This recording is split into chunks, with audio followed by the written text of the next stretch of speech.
esperando que Deus fale com você nessa noite. Amém? Então, mais uma vez, vamos orar. Senhor, pelo Teu Espírito, fale com o Teu povo nesta noite. Fala aos corações, revela a Tua verdade, a Tua palavra. Ilumina-nos, faz que esta palavra vá cair, Senhor, lá no fundo do coração de cada pessoa e produzir mudança, fé, transformação e vitória, Senhor. Tanto das pessoas que estão aqui na igreja hoje, como as que estão nos vendo e ouvindo pela internet. É a nossa oração agora em Teu nome, Jesus. Amém.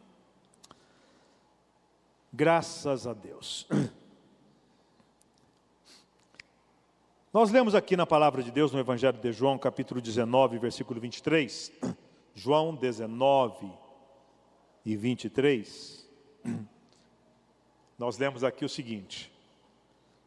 Eu vou dar um minuto aí para você procurar, ou se não, pelo menos levantar os seus olhos e olhar para o painel que está aqui na frente. Vou ler o que está escrito no painel, né? Pelo menos fica mais uniformizado. Tendo, pois, os soldados crucificado a Jesus, tomaram as suas vestes e fizeram 4 partes. Para cada soldado uma parte e também a túnica. A túnica, porém, tecida toda de alto a baixo, não tinha costura.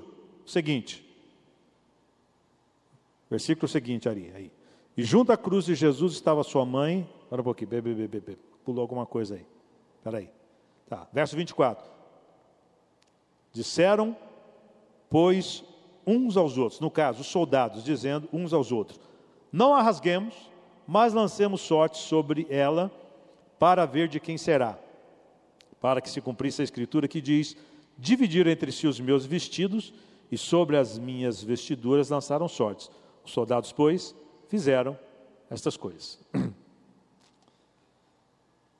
Não há dúvidas de que a influência da vida, das palavras de Jesus é inigualável no mundo, é única. Ninguém que passou por este mundo foi igual a Jesus de Nazaré.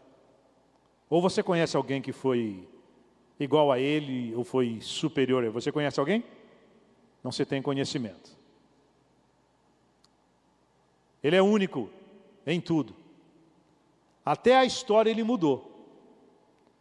Mesmo que você não gosta de Jesus, mesmo que você tem raiva dele, tem aversão a ele, mas todo dia, quando você vai assinar um documento, vai assinar um cheque, você tem de se lembrar que ele passou por essas terras e que hoje ele está com cerca, segundo a história, com cerca de, já faz 2011 anos que ele nasceu na terra. Pelo menos, pode ser não ser uma data exata, mas é a data que a história tem como certa. Ok? Então hoje é o dia 24 de novembro de 2011. Goste de Jesus ou não goste, tenha recebido ao Senhor ou não, você tem que se lembrar que ele nasceu há 2011 anos atrás. Isso ninguém pode escapar. Agora, parece aqui uma coisa irônica, parece uma coisa até, digamos assim, uma coisa que de repente pode nos deixar estupefato. Uma coisa interessante. Quando Jesus morreu, olha aqui, quando este homem morreu,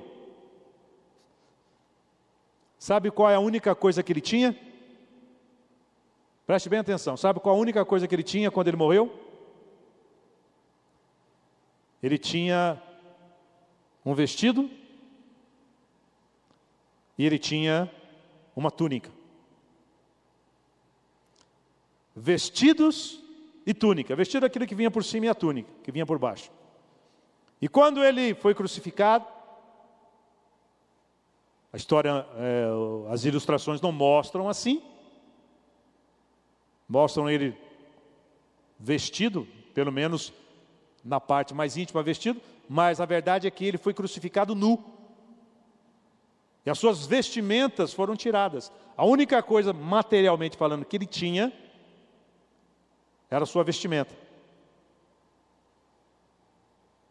E os soldados, como era o costume, tomaram os vestidos, dividiram em 4, um para cada um.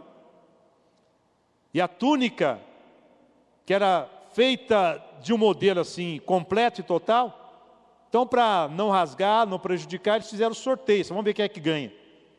Fizeram um sorteiozinho aí, para quem é que ficava com a túnica. É o que Jesus tinha, era aquilo. Não tinha mais nada. E como ele era o filho mais velho, ele ficou na responsabilidade de cuidar da mãe. Já naquele tempo, José já havia morrido. Só tinha mãe. E como Jesus estava morrendo, ele olhou para João, o único discípulo que estava perto, e falou assim: João, eis aí a tua mãe. E falou para a mãe dele: eis ali, ó, o teu filho. Entregou a sua mãe aos cuidados de João. Não tinha mais nada. Materialmente falando, Jesus morreu, talvez, como o homem mais pobre do mundo. A única coisa que deixou foi uma túnica e um vestido. Não deixou conta no banco, não deixou casa para ninguém, não deixou nenhum livro escrito, nem um vídeo gravado, nem um depoimento gravado, não deixou casa, deixou parente, deixou nada. Agora, por que este homem, que não deixou nada, materialmente falando, por que é o homem mais amado, mais odiado, mais comentado, mais estudado de toda a história? O que foi que ele deixou?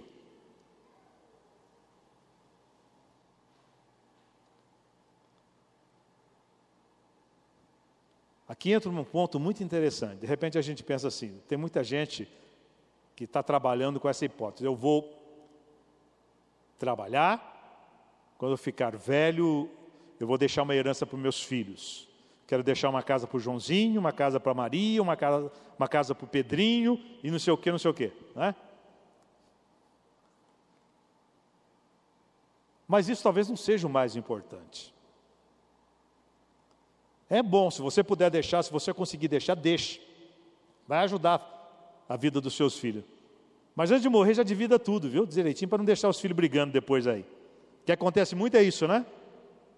Enquanto o pai e a mãe estão vivos, todo mundo vive em harmonia. Mas, de repente, quando o pai morre, a mãe morre, e vai dividir o que sobrou, a herança, aí Deus nos acuda, né? Pode acontecer isso. Mas no caso aqui de Jesus, ele não tinha nada de material para deixar.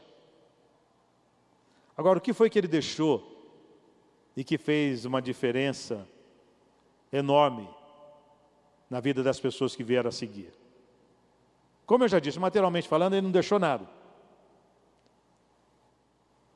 Teve até um camarada que chegou nele e falou para Jesus: Senhor, eu te seguirei por onde quer que tu fores. E Jesus disse a ele assim: olha, as raposas têm os seus covis, as aves dos céus têm os seus ninhos, mas o Filho do Homem não tem aonde reclinar a cabeça. Esse era um homem que, quando ele viu Jesus curando os enfermos, falou assim: se eu ficar doente, ele me cura. Quando ele viu Jesus multiplicando o pão e o peixe, ele falou assim: quando tiver fome, ele vai providenciar o que comer, né? Quando ele viu Jesus ressuscitando, ele falou: se eu morrer, ele me traz de volta. Ele falou assim: é nesse barco, né? É nessa árvore que eu vou amarrar o meu burrinho, é ali. Esse homem era um aproveitador, vou aproveitar da situação. Quando ele falou com Jesus, falou: Senhor, eu te seguirei por onde quer que tu fores. Jesus falou: olha, não vem que não tem. Jesus já conhecia a intenção dele: não vem que não tem. Se você está pensando que você vai me seguir para você ter bens materiais, esqueça. Forget about, como diz o americano, forget about. Esqueça disso. A ave dos céus tem ninhos, a raposa tem covis, eu não tenho nem onde reclinar a cabeça. Cada dia eu durmo num lugar. O jovem rico, que veio falar com ele, estava ansioso pela salvação do seu, falando assim: olha, você quer saber de uma coisa? Sabe o que você precisa? vai, vende tudo quanto você tem, dê para os pobres, vem me seguir, você vai ter um tesouro no céu. O camarada deu no pé. Não era isso que ele queria.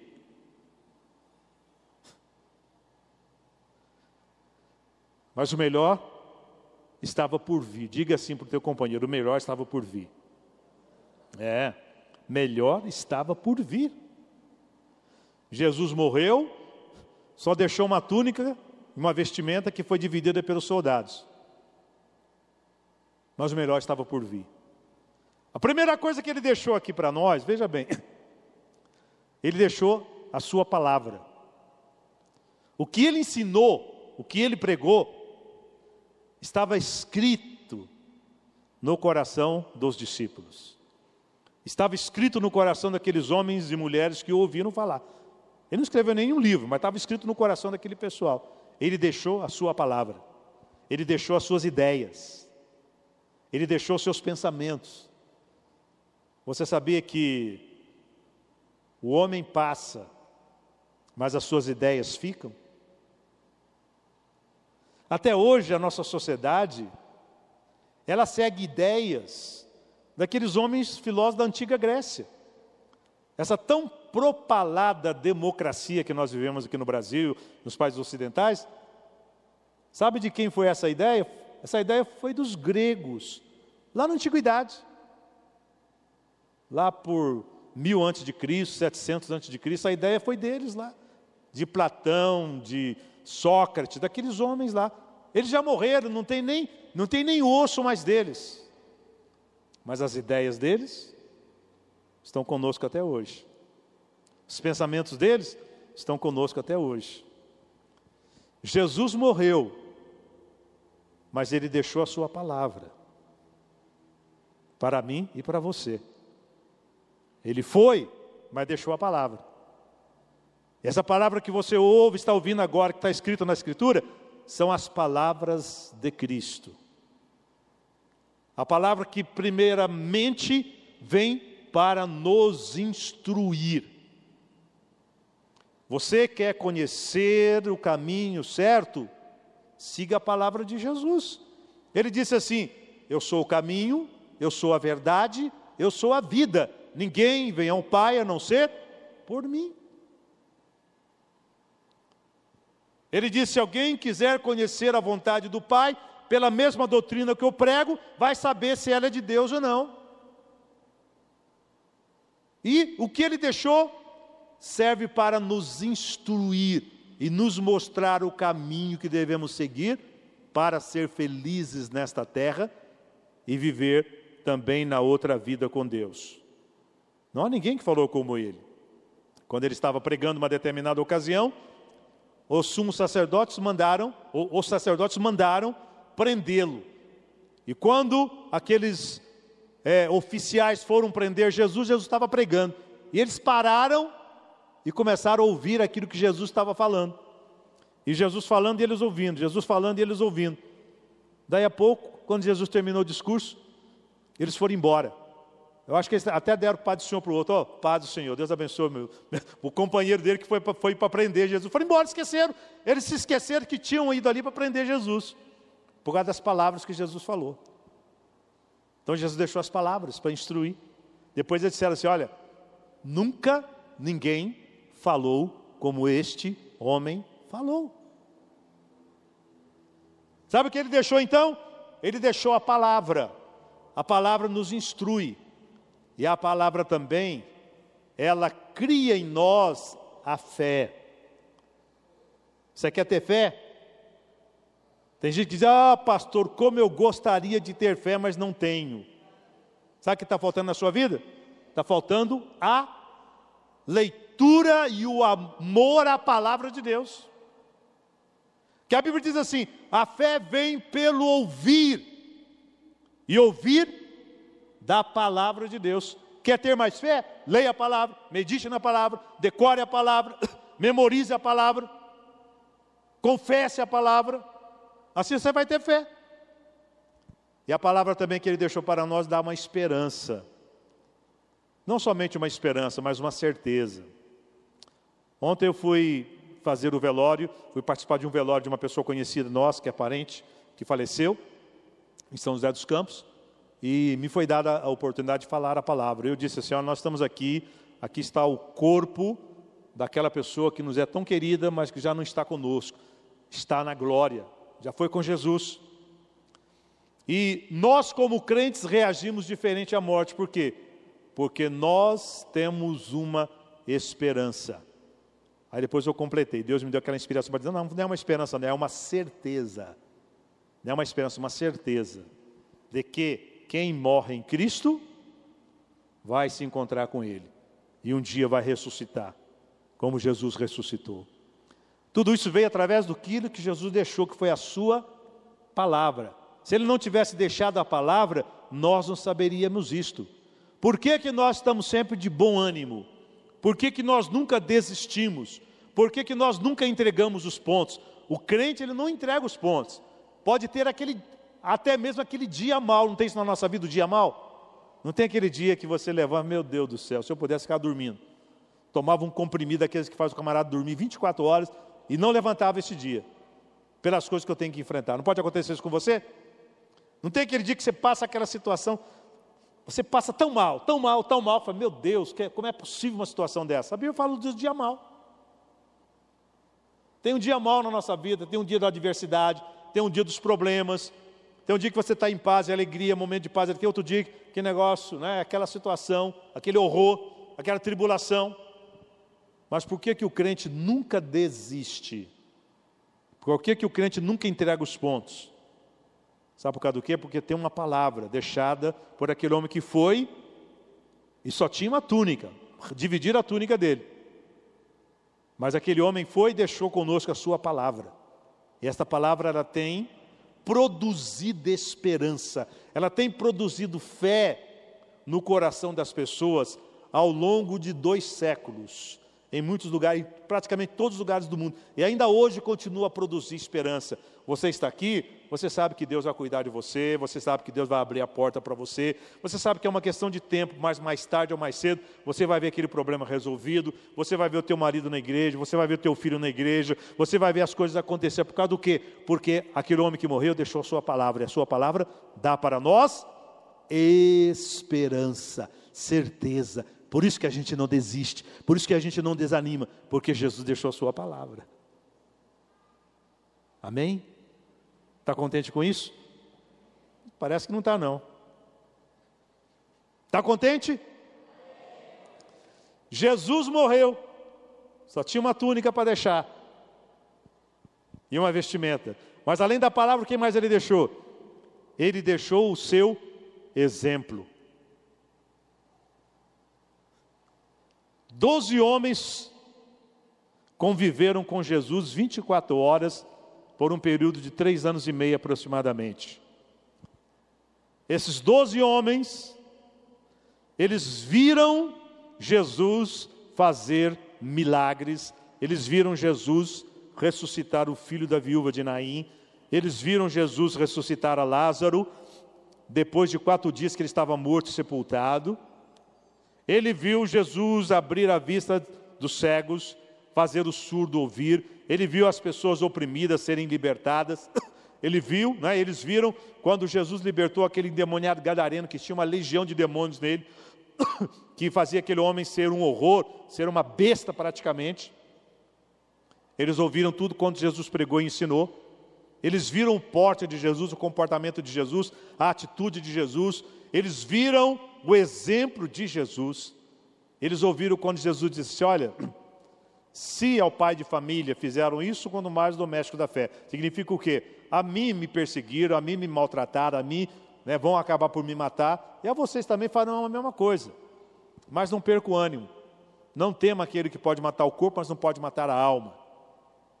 Eles viram Jesus, eles contemplaram Jesus, eles andaram com Jesus, e eles viram o exemplo que Jesus deixou.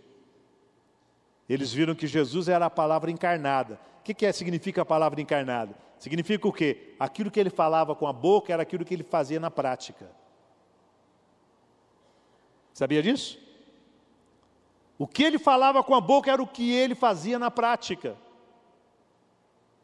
viram seu comportamento, eles viram Jesus nos momentos de angústia que ele teve como homem, eles viram quando Jesus teve sede e pediu água para uma mulher samaritana, pouco depois eles chegaram e viram aquilo. Eles viram quando Jesus, na angústia do Getsemane, a angústia era tão grande que Jesus suou gotas de sangue. Eles viram tudo isso. Eles viram o amor de Jesus, a fidelidade dele, a compaixão dele, o poder dele para curar os enfermos. Eles viram o exemplo de Jesus. E ao ver o exemplo de Jesus, eles aprenderam com Jesus. Nossos filhos, inicialmente, eles aprendem com o nosso exemplo, com o nosso comportamento. Há pais que dizem assim para os filhos: olha, faço o que eu digo, mas não faço o que eu faço. É melhor você nem abrir a boca para falar um negócio desse. Porque filho algum vai fazer o que você está mandando se você não faz, se você não é o primeiro a fazer. E o próprio Deus também, Ele nunca manda a gente fazer alguma coisa que Ele não está disposto a fazer. Quando Ele pediu para Abraão que desse a Isaque em sacrifício, Deus já tinha dado seu filho Jesus em sacrifício desde os tempos eternos. Quando Deus manda que a gente ame o inimigo, é porque Deus mesmo ama o inimigo. Deus é o primeiro a fazer. Jesus, tudo que Ele ensinou primeiro, Ele fez.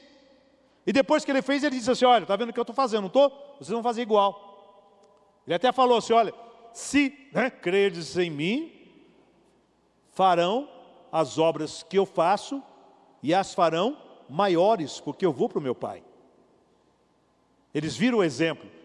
Essa história aí, tem gente que diz assim, essa história, não fica olhando para o meu defeito, não fica olhando para o meu comportamento. Quem está à frente de um grupo, ele tem que passar também uma boa imagem. Ele tem que passar um bom comportamento também. A Bíblia fala que nós temos que ser exemplos dos fiéis. Exemplo dos fiéis. Então essa é a nossa tarefa. O nosso exemplo também mostra, claro, que nós somos pessoas falíveis. Somos pessoas falíveis, por quê? Porque somos homens como qualquer outro, somos feitos de carne e osso, está vendo? Carne e osso, sente dor, sente fome, tudo isso. Mas quem se dispõe a ensinar, a pregar, a estar à frente, tem que ter consistência entre aquilo, tem que ter relação entre aquilo que fala e aquilo que pratica. Lá na carta aos Hebreus fala dos nossos líderes que nós temos que amar, seguir, porque eles são como exemplos para nós. Então o exemplo do homem de Deus, sim, a gente tem que seguir. E a gente geralmente segue alguém, não é? Talvez até inconscientemente. Não tem as pessoas que de repente inconscientemente você segue, acaba seguindo? Que é de exemplo para você? Você se lembra de alguém? Não tem assim? Não tem isso na nossa vida? Eu tenho comigo. Lá no meu subconsciente, ou no meu consciente, eu não sei, lá dentro de mim, eu tenho aquelas pessoas que foram referências na minha vida. Quando eu era crente novo, nos primeiros anos, são referências. Eu sempre me lembro do exemplo deles. Pessoas que enfrentaram lutas, tribulações, problemas, mas venceram, triunfaram. Eu vou seguir. Eu estou seguindo, inconscientemente, eu estou seguindo o exemplo daquelas pessoas. Tem alguns pastores que eu me lembro até hoje. Eles já partiram, já foram embora, mas esses homens são referências na minha vida, por causa do exemplo que deram. Nós temos referências, às vezes, pai e mãe que são referências, parentes são referências, pastores que são referências, pessoas que você conheceu na escola, professores que são referências. E a gente seguia por essas referências, seguia por esses exemplos. Jesus deixou um exemplo. O que eu prego, o que eu ensino, é acima de tudo aquilo que eu pratico. É aquilo que eu faço. Agora, essa moeda tem duas faces. A primeira face é a face daquela pessoa cujo exemplo mexe com você.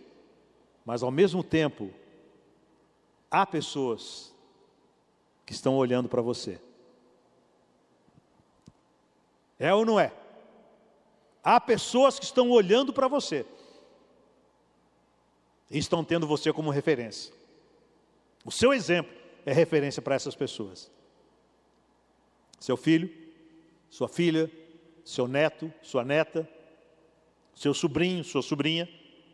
Tem sempre alguém olhando para você.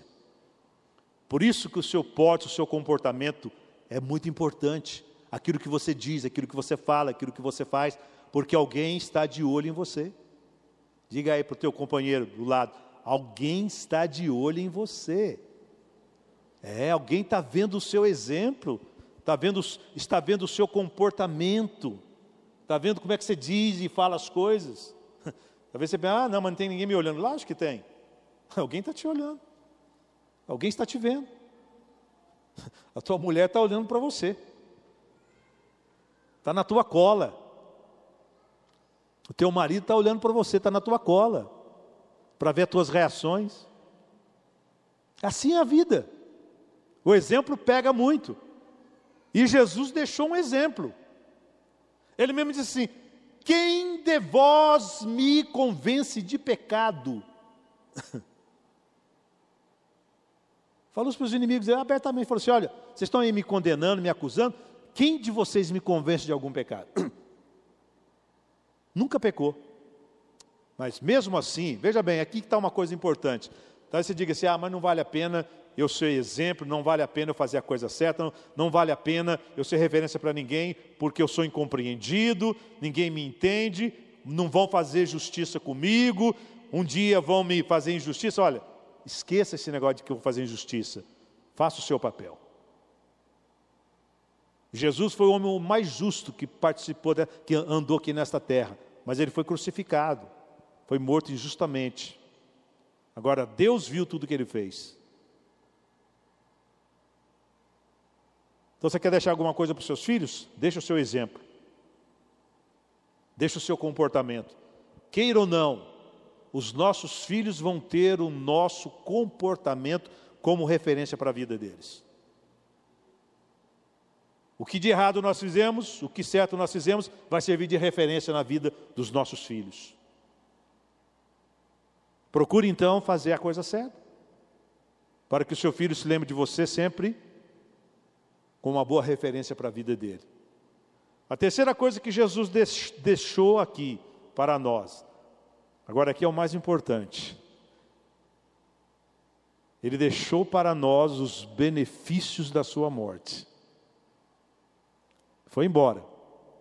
Materialmente falando, só deixou uma túnica, uma vestimenta, mais nada.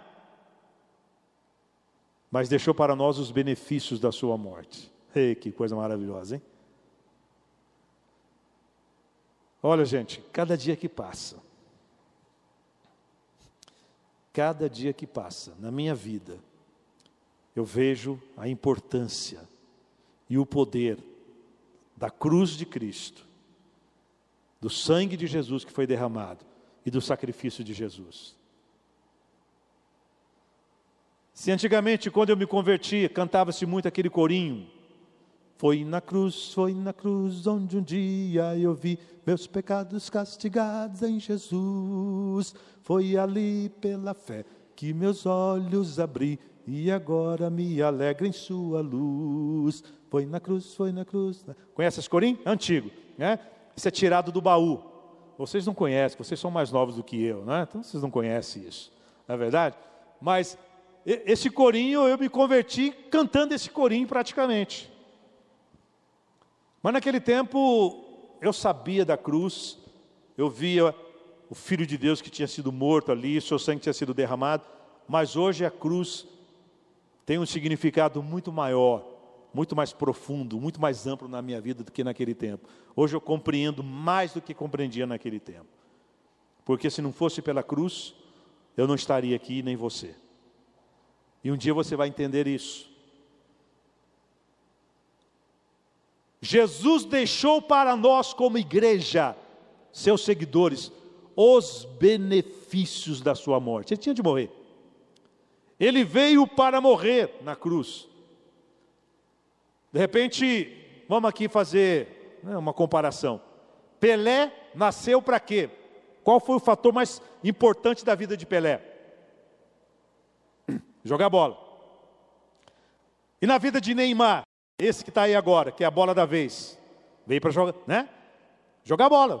Falou de Neymar, jogar bola. Quando se fala de Silvio Santos, é o homem do sorriso, né?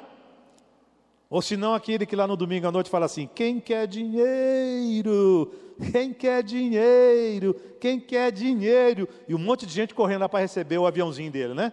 De R$50, de R$20, sei lá. Antigamente era R$100, parece que agora ele está meio pão duro, então ele está, acho que, mandando só de 20, de 10, acho que até de 5, né? Eu não sei, que eu não assisto esse programa, né? Mas é aquela coisa que a gente, se botar lá na televisão no domingo, ele está lá com os aviãozinhos dele, oferecendo dinheiro para quem quer, né? Então, todo mundo sabe que o Silvio Santos é um homem, né, do sorriso, que está dando dinheiro, enfim, cada pessoa tem uma característica. Agora, quando se trata de Jesus, é a relação dele com a cruz. Jesus nasceu para morrer na cruz. Desde o começo. Ele veio com essa finalidade. Ele veio com esse objetivo, para que ele pudesse morrer na cruz do Calvário. Na cruz, ele levou o juízo que nós merecíamos levar. Ah, pastor, mas eu não sou tão mal assim para levar juízo, merecer juízo. Sabe o que a Bíblia diz? A Bíblia diz que as nossas justiças são como trapo de imundície. Assim que a Bíblia chama as nossas justiças. A Bíblia diz assim: todos pecaram, destituídos estão da glória de Deus. Diz mais a Bíblia, lá no Salmo 122, fala assim: olhando Deus dos céus à terra, não viu nenhum justo, nenhum sequer. Todos se desviaram. Não há ninguém que faça o bem.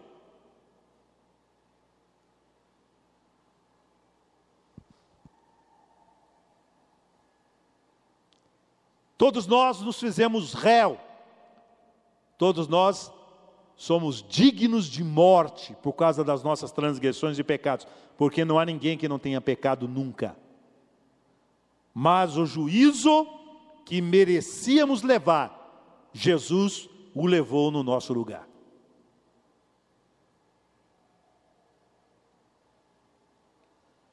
A cruz era o centro da vida de Paulo. Ele diz assim: eu nada me propus saber entre vós a não ser Cristo e este crucificado.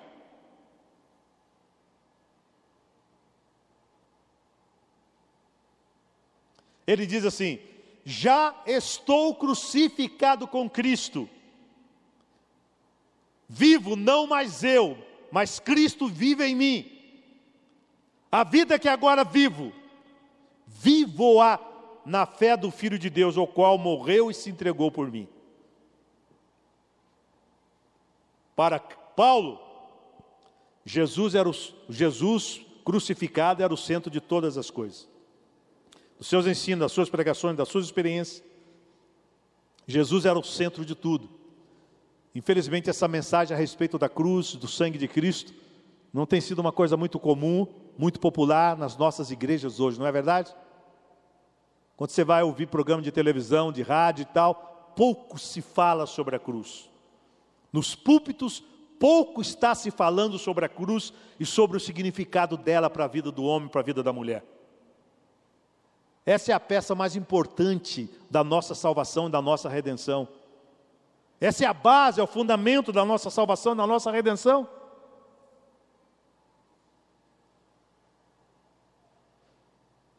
Na cruz, a maldição foi desfeita.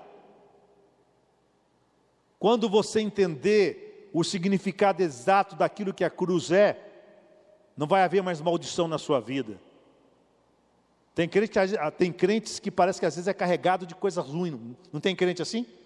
Tem ou não tem? Tem crente assim. Agora, o que está faltando na vida dele?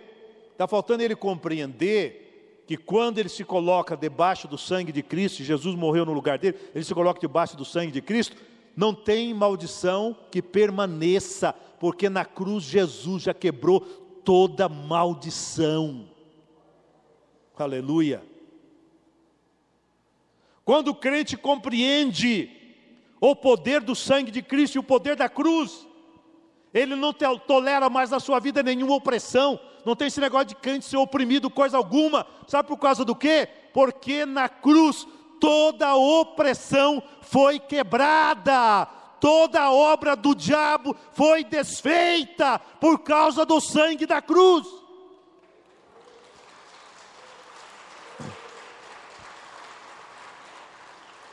É preciso que se entenda isso. No dia que você tiver consciência de que Cristo, ao morrer, quebrou toda a maldição, todo o dano sobre a sua vida, e você começar a viver isso e reivindicar isso, não vai ter demônio e capeta que vai chegar perto de você, porque na hora que chega perto de você, ele vê o sangue, e você diz: o sangue de Jesus me comprou, o sangue de Jesus me lavou, o sangue de Jesus me limpou, o sangue de Jesus é a minha justiça. O diabo sai correndo. Não adianta, tem gente que pensa: eu vou me proteger, eu vou fazer um trabalho, vou me proteger, vou fazer uma mandinga, eu vou me proteger, eu vou fazer um trabalho ali na esquina, vou me proteger. Papo furado. Único lugar de segurança para qualquer pessoa, único, é debaixo do sangue de Jesus, é estar debaixo do sacrifício feito no Calvário, porque quando você se esconde debaixo do sangue de Cristo, o diabo passa longe, porque ele sabe que ali foi o seu fim. Oh, aleluia. Quisera Deus que todos entendessem essa mensagem nesta noite. Tanta ignorância, tanta coisa errada, tanta coisa que se pratica por falta de conhecimento, iria desaparecer nesta noite. Louvado o nome de Jesus. Na cruz, o inferno foi saqueado. A Bíblia fala que quando Jesus morreu por nossos pecados, as entidades, as potestades foram despojadas. O que elas tinham na mão, perderam. Jesus foi lá, arrancou da mão dos principados e das potestades, arrancou, acabou com a maldição. Quando Adão pecou e Eva, o diabo tomou conta, mas quando Jesus morreu no lugar da humanidade, o diabo perdeu a sua autoridade, ele perdeu a sua legalidade, ele perdeu o seu poder, porque se você ficar debaixo do sangue de Cristo, não tem mais nada de Satanás em você. Por quê? Porque o sangue de Jesus te protege, te livra, te guarda, te esconde, te limpa, te purifica e te leva para os céus. Aleluia. Glorificado seja o nome de Jesus. Benefícios da morte que Ele deixou para nós. A redenção. Nós somos comprados. A Bíblia diz assim: fostes comprados por bom preço. Glorificai, pois, a Deus em vossos corpos e no vosso espírito, os quais pertencem a Deus. Aleluia. Glória a Deus. Glória a Deus. Nós somos comprados. Sabe o que é comprar? Sabe o que significa isso? Significa assim, ó, faz de conta que é todo mundo escravo. Hoje esse sentido de escravidão mudou muito, esse conceito de escravidão, mas antigamente era comum o negócio de escravo, né? Seres humanos que eram escravizados por outros. O escravo não tinha direito algum, era só para obedecer, para trabalhar, não tinha salário, não tinha CLT, não tinha nada dessas coisas. E quem é escravo não tem direito algum. Nós éramos como escravos, vendidos debaixo do pecado. E Satanás era dono dos escravos. Aí veio Jesus e perguntou: qual é o preço? O preço, o único preço que pode tirar esses escravos daqui, é o sangue de alguém justo, que nunca pecou e que morre inocentemente. Vou pagar esse preço. Aí Jesus foi lá na cruz, se entregou por nossos pecados, morreu por nossos pecados, pagou o preço. Aí ele chegou para Satanás com o seu próprio sangue e disse: está vendo aqui, ó, aqui está o preço que eu paguei. Dá-me as almas, dá-me os meus. E tomou da mão de Satanás. Hoje você não está mais na mão de Satanás. Hoje você foi transportado para o reino de Deus. Você já está dentro do reino de Deus. Você não está mais na mão de Satanás. Ah, pastor, mas tanta luta que eu passo. Passar a luta não significa que você está na mão do diabo. O diabo vai ficar te perturbando. De vez em quando ele vai tentar aprontar uma com você, vai provocar situações para te entristecer, para te fazer desviar, fazer você sair da fé.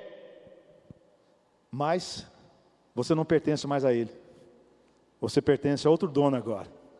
Teu dono agora é Jesus. Ele comprou, ele pagou o preço, ele resgatou você da escravidão. Você agora é livre, aleluia, livre para não pecar. Bendito o nome do Senhor. Hoje você é livre do pecado. Tem gente que, hoje não fala mais, né? Mas antigamente era assim, né? O pessoal fala assim, eu não vou ser crente não vou passar para a lei dos crentes não, porque se eu passar para a lei dos crentes, não vou poder mais fumar, não vou poder mais beber, não vou poder mais no baile, não vou poder estar lá com a mulherada, aquela coisa toda. Dizia assim. Não é que o crente não pode, melhor, o crente pode não fazer essas coisas. Aquelas pessoas que fumam, bebem, estão nas drogas, não fazem porque quer, faz porque não pode sair daquilo. Faz porque não pode vencer aquilo, é escravo daquilo. Vai ali na Cracolândia ali e conversa com aquelas pessoas e vê quem são aquelas pessoas, quem foram aquelas pessoas. E hoje elas perderam o domínio da sua própria vida, porque o vício tomou conta delas. Não produz mais nada. Mas ali tem gente ali com grandes potenciais. Eu passo ali sempre na Cracolândia e falo, meu Deus, quantas pessoas estão aqui, essas pessoas com seus talentos, com suas habilidades, poderiam estar beneficiando alguém no mundo. Todavia está aqui se consumindo pela droga. Por que a droga está tomando conta? Porque a pessoa é escravo da droga. Não é livre não, é escravo. Agora o crente, ele é livre. A droga, o vício, né, essas coisas não dominam mais o crente. Não tem domínio, porque Jesus nos tirou, aleluia, da escravidão. Ele nos resgatou. E hoje nós somos livres. Louvado seja o nome do Senhor. Somos livres. Bendito seja Deus. Então a cruz nos redimiu. Pela morte da cruz, Jesus nos reconciliou com Deus. Não há outra maneira do homem se reconciliar com Deus a não ser através da cruz de Cristo. Pastor, mas não entendo isso, que negócio é esse? Reconciliar através da cruz? A cruz é a reconciliação do homem com Deus e de Deus com o homem. Não tem jeito, não tem outro caminho, não tem outra forma, não tem outra maneira, é através da cruz. Você quer reconciliar com Deus? Aquele Deus que você perdeu o contato, que você se desviou, se afastou dele, o único caminho, o único elo de reconciliação é a cruz, não tem outro. Pela cruz você foi reconciliado, pela cruz você foi santificado. Eu estou me dirigindo hoje aos santos que estão aqui na igreja do Bom Retiro. O pastor Benihim lá nos Estados Unidos, eu acho que é interessante, ele tem uma característica, né? Quando ele vai se dirigir aos crentes, aí fala assim, santos, santos, vocês que estão aqui hoje, santos, ele chama de santos. Não é os santos aqui da Baixada não, tá? Santos, chama de santos mesmo, na essência da palavra. O que é santo? Aquele que é separado. Separado do mundo, separado do pecado, separado da mentira, separado da desonestidade, separado da desonra, separado do sexo ilícito, separado da prostituição, separado do mal. Porque quando você vem a Cristo na cruz, fica debaixo do sangue de Cristo, automaticamente você está separado dos pecadores. E se nós estamos separados dos pecadores, se nós somos santos, estamos juntos com os pecadores no mundo. Mas só que a humanidade sem Cristo está indo para o abismo. Agora o nosso destino não é ir para o abismo. Somos separados aqui na terra para subir para estar com Cristo. Aleluia. Quando você terminar a sua jornada aqui na terra, Deus vai mandar um anjo para te pegar e vai te levar para as mansões celestiais. Quando você chegar lá em cima, você vai passar pelas portas da cidade celestial. Aí o anjo vai mostrar o teu nome escrito no livro da vida. Vem cá para você ver o teu nome. Teu nome está escrito lá no livro da vida nos céus. Aí você vai entrar na cidade celestial. Sabe por causa do quê? Porque na cruz você foi santificado. Você foi separado do pecado e da condenação do pecado. Aleluia! Só vai para o inferno quem quer. Jesus já fez a obra. Gente, só vai para o inferno quem passa por cima do pregador que prega na televisão, passa por cima do pregador que prega no rádio, passa por cima daquele convite que ele tem para ir na igreja e passa a vida inteira se desviando de Deus. Só vai para o inferno essas pessoas. Por quê? Porque tudo já está feito. Jesus já morreu por você. Jesus já morreu para pagar o preço dos seus pecados e das suas transgressões. Louvado seja o nome do Senhor. Aleluia. Glórias a Deus. Aleluia.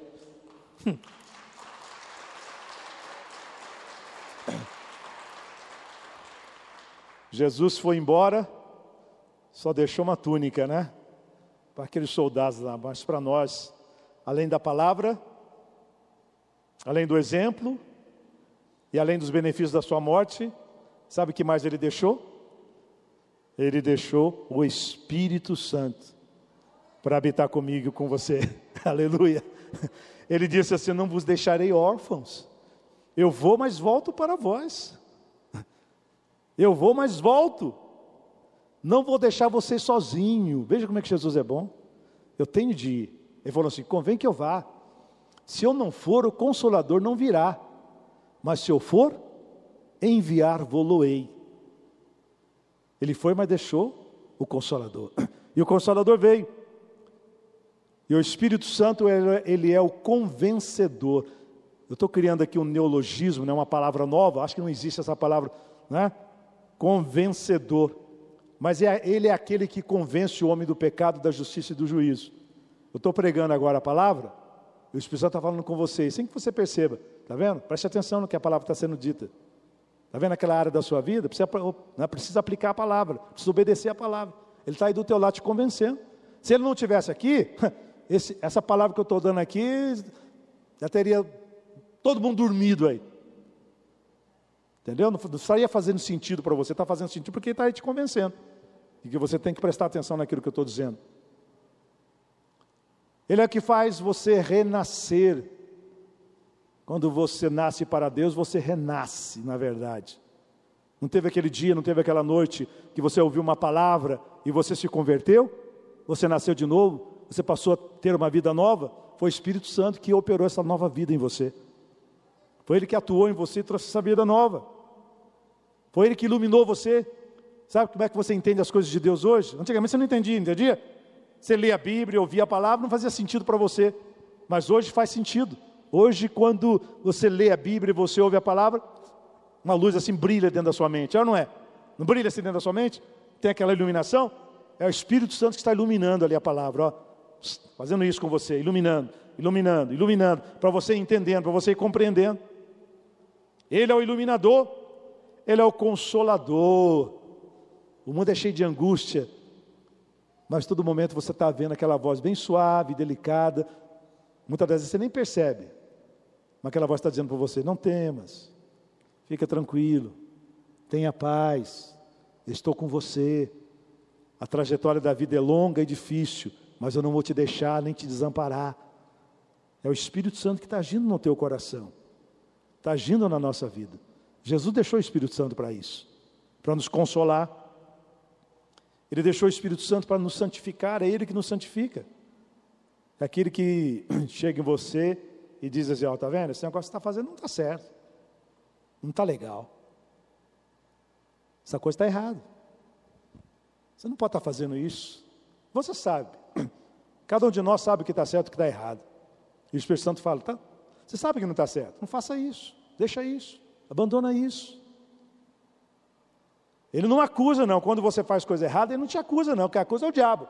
O diabo que chega: viu, não falei, você não presta, você não serve para nada, você merece mesmo se perder, porque você não se desvia de uma vez, vai desfrutar o mundo aí, que você é isso mesmo, não vai chegar em nenhum lugar. O diabo é que fala isso.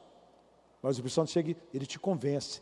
Acusar é diferente de convencer. O Espírito Santo não acusa ninguém, quem acusa é o diabo. Ele é o acusador, ele é o adversário. O Espírito Santo, ele convence. Ele mostra para nós, está errado isso, meu filho, não faça isso, faça dessa maneira, faça assim, faça desse jeito. Essa é a obra do Espírito Santo. E finalmente, terminando as minhas palavras aqui, fica de pé. O Espírito Santo é o que nos reveste de autoridade e de poder. Receba esta palavra na sua vida. Você vai sair daqui nesta noite revestido da autoridade e do poder do Espírito Santo. Você vai chegar na tua casa, no seu ambiente de trabalho, e você vai usar essa autoridade que você tem nas suas mãos para desfazer aquilo de errado, aquilo de mal que está acontecendo lá na sua casa, que está acontecendo lá na sua empresa, lá no seu ambiente de trabalho. Receba esta palavra para a sua vida nesta noite. Louvado seja o nome do Senhor. Exaltado seja o nome do Senhor. Glorificado seja o nome do Senhor. É Ele que nos reveste de autoridade e poder. Ele não quer que você seja tímido, nem medroso, nem saia correndo. Não. Paulo disse assim: não vos embriagueis com vinho em que há contenda, mas enchei-vos do Espírito. Enchei-vos do Espírito. Jesus disse assim: eis que eu vos dou poder e autoridade para pisar serpentes e escorpiões, e nada vos fará dano algum. Eis que eu vos dou poder e autoridade para pisar serpentes e escorpiões, e nada vos fará dano algum. Você sabia que o crente que está cheio do Espírito Santo, ele não tem medo do diabo, ele não tem medo do mal, ele não tem medo de assombração, ele não tem medo de saci pererê, ele não tem medo de espanto noturno, ele não tem medo de trabalho feito nas encruzilhadas, porque ele está cheio do Espírito Santo, aleluia, ele está cheio do poder de Deus. O diabo tem de correr dele. Jesus deixou para você também o Espírito Santo, aleluia, que nesta noite está te revestindo de autoridade, de poder e de unção. Vamos orar. Graças nós queremos te dar, Jesus, porque tu fostes para os céus, mas tu não nos deixaste pobres nem desamparados, mas tu nos deste coisas preciosas. Deixaste-nos o teu exemplo, deixaste-nos a tua palavra, deixaste-nos os benefícios da tua morte, deixaste-nos o Espírito Santo. E nesta noite nós estamos aqui reconhecendo e sabendo que somos abençoados. Tu fostes embora, mas não nos deixaste pobres, nem desamparados, mas nos deixaste enriquecidos. Louvamos, glorificamos, dignificamos e santificamos o teu nome. Te damos honras, te damos glórias e te damos louvor, Senhor, porque a ti pertence para todo sempre. Amém. Vou estar orando para terminar, mas antes disso eu quero saber, nesta noite alguém que queira oficialmente se beneficiar daquilo que Jesus deixou? De repente você tem vindo à igreja, você conhece os crentes, você gosta do ambiente da igreja, do ambiente do culto, você gosta da palavra, você gosta dos hinos, você gosta das pessoas que estão aqui na igreja, mas você não fez uma decisão individual, particular, ao lado do Senhor Jesus. A Bíblia diz que Deus não faz acepção de pessoas, mas que Deus aceita homens e mulheres, todos aqueles que pessoalmente, espontaneamente, voluntariamente se decidem estar do lado dele. Jesus foi, mas deixou aqui o seu nome, deixou aqui a sua palavra. E nós estamos anunciando este nome, anunciando esta palavra nesta noite. Se você oficialmente, particularmente, pessoalmente, quer se decidir pelo lado de Jesus, quer passar a seguir Jesus a partir de agora, de uma maneira realmente decidida, Eu queria que você se manifestasse, levantasse a sua mão, ou coisa assim. Eu quero orar por você, para que a sua vida, a partir de hoje, ela entra no outro ciclo, ela entre numa outra realidade. Alguém nesta noite que quer dar a vida para Jesus, que quer dar o seu coração para Cristo, que quer começar uma vida nova com Ele, levante a sua mão que eu quero orar por você. Se houver alguém, levante a sua mão, eu quero orar por você, pela sua vida, para que Deus possa mudar a sua vida, transformar a sua vida, e você ser uma nova pessoa nesta noite. Alguém que queira entregar a vida para Jesus, não se acanhe, não fique se perguntando, não fique preocupado com aquilo que alguém vai dizer. Não, levante a sua mão e diga assim: pastor, ore por mim, que eu quero receber Jesus na minha vida, no meu coração. Alguém nesta noite para Jesus? Levante a sua mão se houver alguém que queira receber Jesus na sua vida, no seu coração. Levante a sua mão e diga assim: pastor, ore por mim, que eu quero receber Jesus. Alguém nesta noite? Levante a sua mão se houver. Levante a sua mão se houver. Alguém? Levante a mão assim, ó, para cima, como eu estou fazendo aqui. Alguém? Você aí quer receber Jesus? Não, está só orando, tá bem? Ok. Mais alguém? Ou alguém quer aceitar Cristo nessa noite? Muito bem. Estenda as suas mãos assim, ó. O Senhor te abençoe e te guarde, o Senhor faça resplandecer o seu rosto sobre ti e tenha misericórdia de ti. Sobre ti o Senhor levante o seu rosto e te dê a paz. E que a graça de nosso Senhor Jesus Cristo, o amor de Deus, a comunhão e a consolação do Espírito Santo seja com cada um, e todos digam amém. Deus abençoe a sua vida. Amém. Dê um aplauso para o Senhor. Cumprimente alguém que está do seu lado. Se você quiser saber informações sobre a Escola de Teologia, nos procure aqui. E se quiser deixar o seu e-mail aqui também, deixe, para que nós possamos enviar as informações.